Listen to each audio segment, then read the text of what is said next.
vår del av detta fantastiska projektet Wallenbergskogen, Sverigeskogen, strax utanför Jerusalem.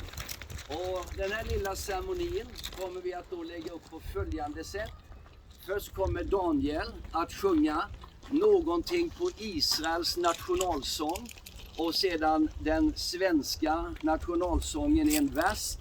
Sen säger jag lite och sedan kommer vi att avsluta med att sjunga den här bönen Vi välsignar Israel. Så varsågod.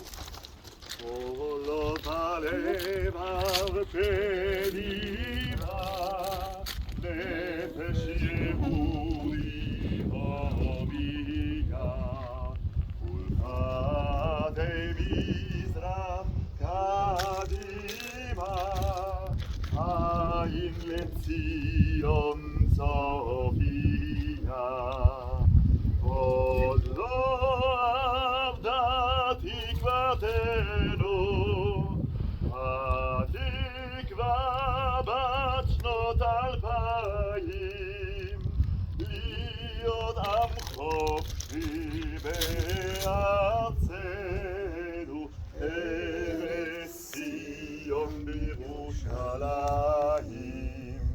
להיות עם חופשי בארצנו